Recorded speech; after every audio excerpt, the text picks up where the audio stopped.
Western civilization is moving closer to a point of irreconcilable, unstable equilibrium, as frighteningly increasing numbers of people trust nothing.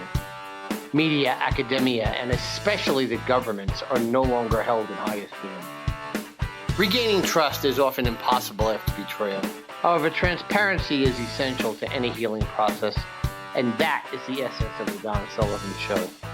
Please listen to the team explore, probe, and debate cutting-edge science, technology, and computing. Play ball! Welcome to a very special episode of the Don Sullivan Show. As you can hear, Don is currently on the road, and you're going to learn more about that very shortly. I'm your co-host, Jersey Steve. First, we want to thank our sponsors. Today's episode is brought to you by License Fortress, the industry's first and only software asset management firm to offer both a financial and legal guarantee at its highest level of service. Whether it's Oracle, Microsoft, or VMware, License Fortress helps organizations stay compliant, avoid audits, and save money. You can learn more at licensefortress.com. And please support our producer, our wonderful producer, Bill Axt, by visiting axtinc.com. That is AXTINK.com. You can subscribe to his YouTube channel and help support his efforts to create humorous animation, as well as run our website, all while researching a cure for baldness.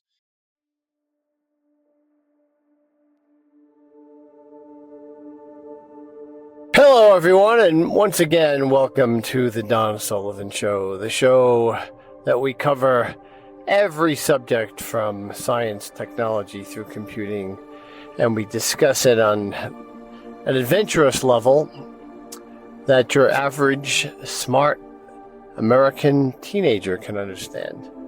Today, we're going to talk about an interesting subject that is one that is in and of itself not only scientific but beautiful and seasonal. There are a number of these subjects under this sort of greater category of foliage, but the title is Nature's Tapestry, Wildflowers. I've always found, living in Colorado, it's utterly amazing the variety and endurance capabilities of wildflowers out in some of the most hostile environments. And so today we're going to go to a location in the middle of the Colorado Front Range near the Eisenhower Pass along I-70 called Herman Gulch, with some very large mountains around it, Mount Woods and Parnassus, Mashbosh, and a number of 13,000-foot mountains, a couple of 14,000-foot mountains, Grays and Torreys as well. And we're going to walk up to Herman Lake along the Herman Gulch Trail, and we're going to pick out and talk about all kinds of different wildflowers, where they come from, what they look like, why they have such variety. We're also going to talk about how capable they are. One of the interesting things is that even though there's a trail, sometimes when you get high enough up altitude, when you are walking along on a particular hike or just walking in the wilderness, it's a good idea from an ecological point of view, from a best practices point of view, to not actually have your group walk in a straight line. But if you are in the grass and the wildflowers or whatever other grass you're walking on is underfoot, and you have to walk through it, either for safety reasons or just because there really isn't any way around it, you can walk on the various different foliage, even some of the flowers, because they do survive. They survive, and as long as the roots are intact, they regrow. You don't want to have an entire group walk past or a trail walk through the same area, because then they get totally beaten down. But for the most part, these areas that we're going to be the area we're going to be going today, Herman Gulch, as well as many other areas in Colorado, the capital, they say, of the Colorado wildflower experience is Crested Butte. They say any of these areas are they have the ability to rejuvenate themselves under the harshest of conditions throughout any of the summer months, particularly July, and that's where we're here right now. So we're gonna we'll talk about them, talk about the different types of flowers, talk about where they are, talk about the conditions in which they grow, talk about some of their nutrients, and just about how incredibly beautiful they are. The flowers are beautiful in general. They're a sign of affection, decoration, whether they're a gift or they're grown in a garden, like a botanical gardens. There are even celebrated botanical gardens in every major metro area around the developed world. However, none of these, whether they're purchased from a renowned florist or admired in a well-manufactured display, compare with nature's most colorful tapestries, that is the massive fields. Some of you may have watched the various different movies from the past with Julie Andrews, Christopher Plummer. That is The Sound of Music, and watched Julie Andrews, her character, run around singing in the wildflower fields. And of course Europe and Switzerland and so on is very renowned for wildflowers as well. But here in the United States, Colorado, Montana, some areas in the deserts as well, with cactus wildflowers, particularly prickly pear and barrel cactus. But we're going to, again, talk about them today. Of course, trees turning color as well, particularly aspens in the western part of the United States, again, in Colorado, and a plethora of different trees in the east of the United States. They all compete for tourist attention, rightfully so, as the Yellowstone and the reds of the millions of aspens glow like a full moon at the height of the sun, and the vastness of the variety of the fall in New England glow like a full moon during the actual daytime itself. I mean, obviously I'm referring to Yellowstone as Yellowstone National Park, but also places up like Glacier National Park as well. You're going to see all of these, the aspens in the fall as well as the wildflowers in the summer. But today we're again going to a very specific place called Herman Gulch, and we're going to see dozens of different types of wildflowers. Fortunately, we're going to have what I think is going to be a great weather day. But again, like we've seen before in some of previous Don Sullivan shows, Colorado weather can be very, very unpredictable. So we're going to go in the early afternoon here, and it doesn't look like there's going to be a lot of significant thunderstorms or even rain, but we certainly will see. And again, we'll meander along the trail all the way up from the trailhead to Herman Lake and try to pick out and point out, define as many of the wildflowers as we can. What is absolutely amazing, again, as I was just talking about, is not only do the different types of trees glow in the fall, but they really only have a couple of different colors, as bright and incredible as they are, as pervasive and domineering as they can be in the landscape. But the wildflowers are really a phenomena that covers every possible color that you could conceive of. It's also something that in Europe in the 1500s, some of the great Renaissance artists used some of those wildflowers to create the various different, very unique and identifiable colors that they used in some of their great paintings during that period of time. And that's actually something that has been carried on through the ages. But I digress. So we'll get back to actually talking about some of the wildflowers here in a minute as we get ready to go on another hike. One of the more interesting aspects of this study, as I mentioned, as a botanist, is just the number and variety, not only of the species of the different wildflowers, but the variety within the species. We're going to see today paintbrush, desert paintbrush, also referred to as Indian paintbrush. The genetics, not necessarily the nutrients, cause many different colors and clusters of colors, which is absolutely amazing. And they're pure colors, reds and yellows and purples and so on. So I'll point them out when we get to them. The columbines, Colorado state flower, lupines as well, which are purple, as well as the asters. penstemons, which penstemon strictus, Rocky Mountain penstemon, similar but taller than the columines, and purple as well, but some other colors. The Bubulus buttercup, sorry about that, is yellow, also called St. Anthony's turnip. We'll see some bluebells, some violets, some alpine sunflowers. Those are the flowers that mostly Crested Butte is known for. Again, called the wildflower capital of Colorado. An interesting myth of the sunflowers is that they point to the sun. Some of the very, very young sunflowers do move around a little bit, but generally speaking, they point to the east. They orient themselves to the sun. That term is actually heliotropism. And again, it's the behavior of orienting itself to the sun, but the flowers themselves don't move around and continuously point themselves to the sun. Mostly they point themselves to the east where the sun comes from.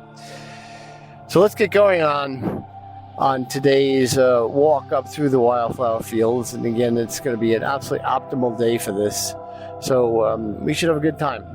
So I'll get back to you in a few minutes as I get up past the waterfalls into the areas which the snowflowers are prevalent. And we start talking about some of the reasons they occur, where they occur, and how incredibly durable they are and the variety that we see. So see you in a minute. Bye-bye. Well, folks of the Don Sullivan Show, here I am at the top of this valley, right at Herman Lake, surrounded by all the different wildflowers that I talked to you about before. Standing right near some red and somewhat purple paintbrush, and lots of yellow and purple and red flowers everywhere. Mostly yellow. I don't think we're really at peak season yet. I think that's probably 2 weeks away. Maybe the water's a little bit late. A lot of snow still up in the high peaks. One thing you have to be careful about when you're around here, when you're around places like this, is marmots. Marmots are sneaky, and they will come up and eat anything and everything. They'll eat your backpack. They'll eat the rubber on your hiking poles. So you don't want to stray too far away from them. But I haven't seen any yet today. So I'm about to head back down. I'll take plenty of pictures, and they will be on the accompanying material for this particular episode. So talk to you halfway down or so. As I'm walking down the hills here, you have to really be careful, because it's steep and slippery. Just because it's steep. And everywhere you look is spectacular.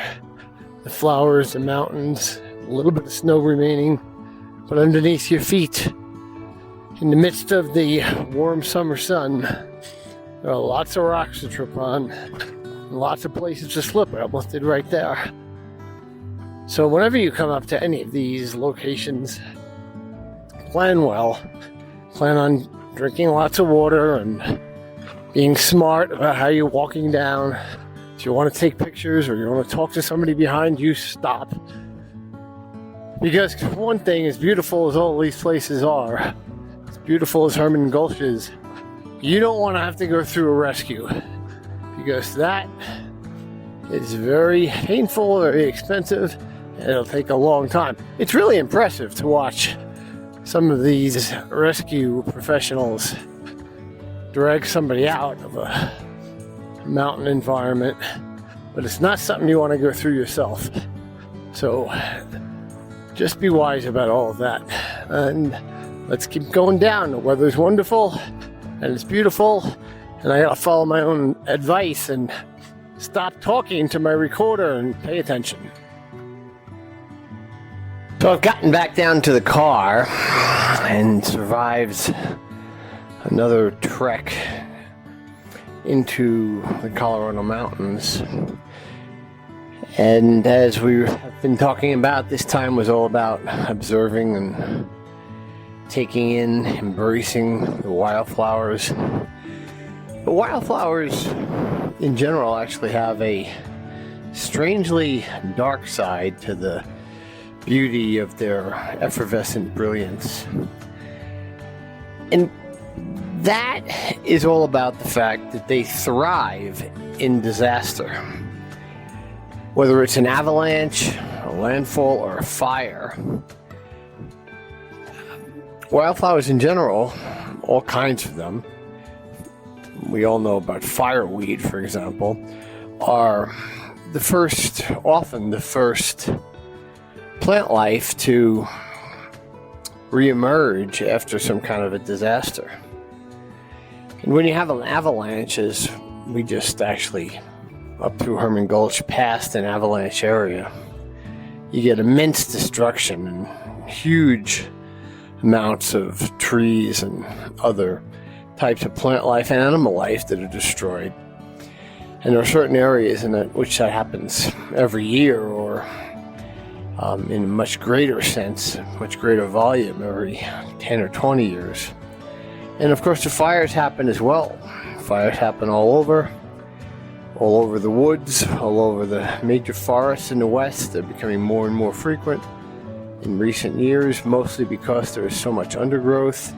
There are so many trees. There are actually more trees in the United States and in the West than there were 300 years ago.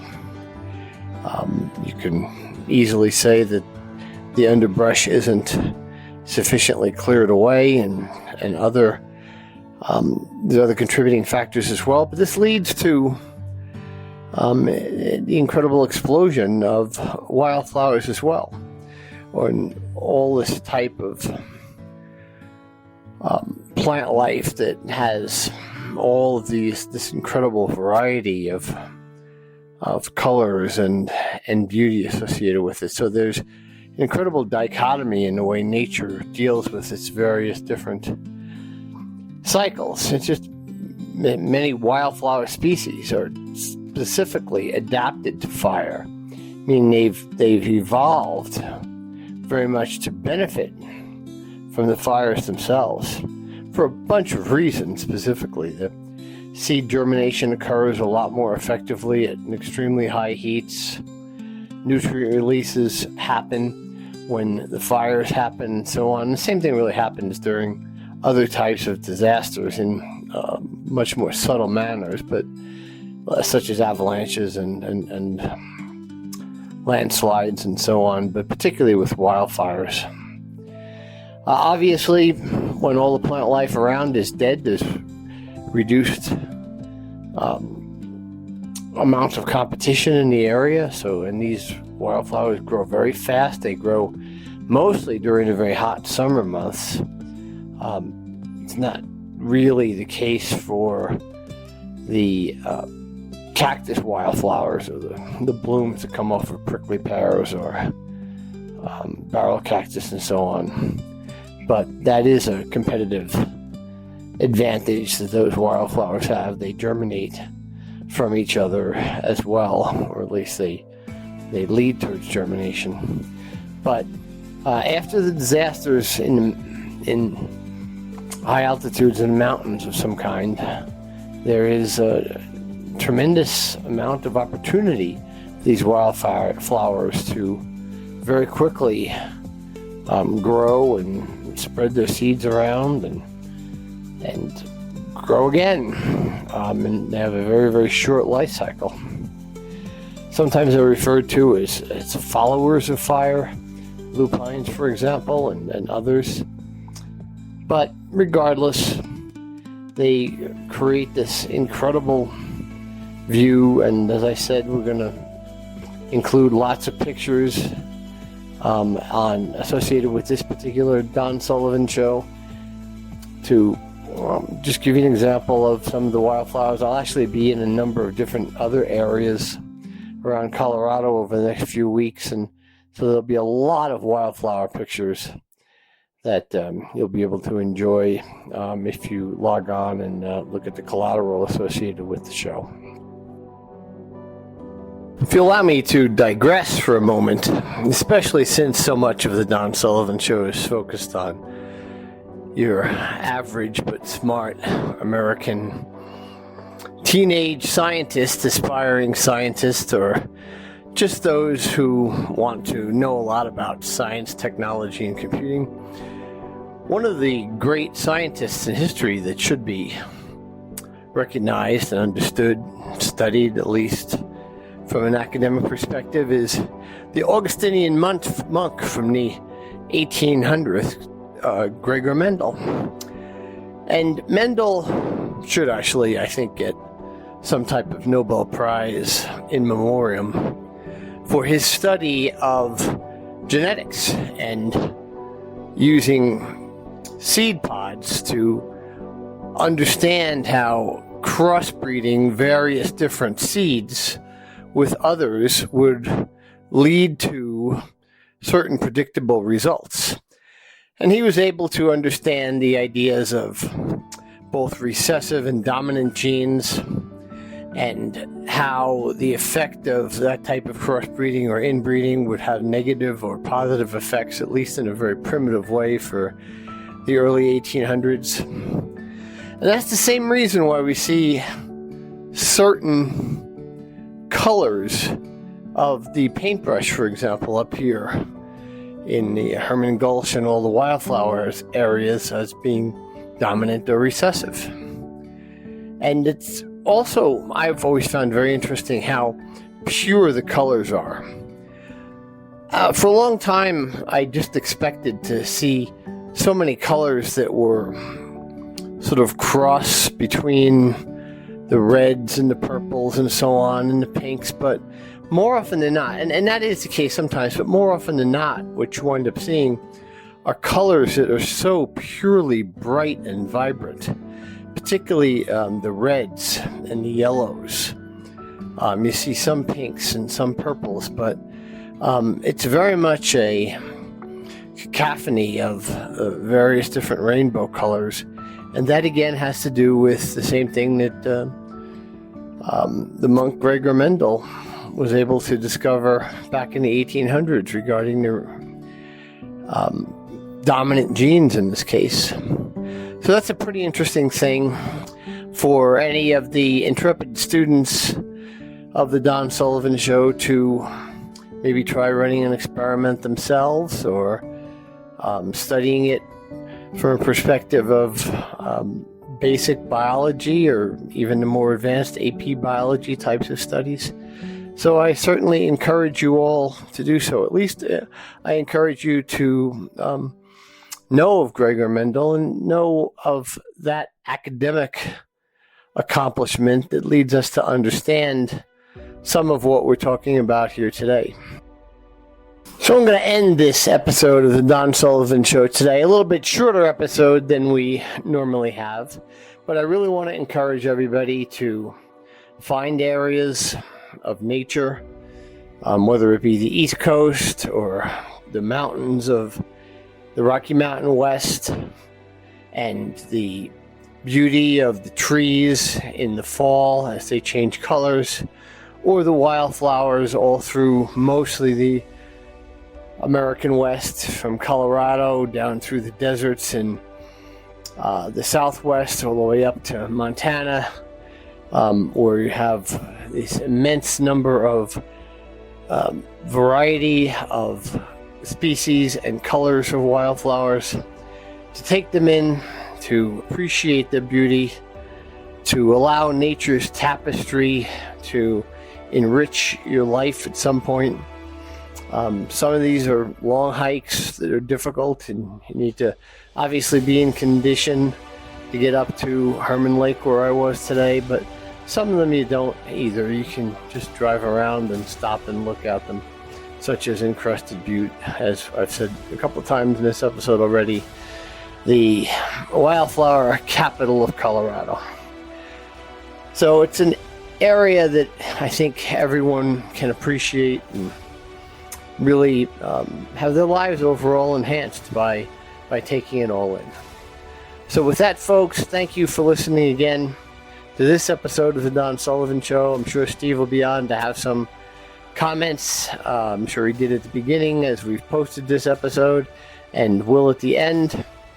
And please tune in again for the next episode of the Don Sullivan Show. Download them all, listen to them all, learn from them all. And whether we're at the bottom of the Grand Canyon or at the top of the 14ers in Colorado, whether we're talking about the dire subjects of human biology and medicine, or we're talking about the cosmos, I will always leave you with the one most important, profound thought that I can, and that is that all at-bats are situational. Thank you for listening.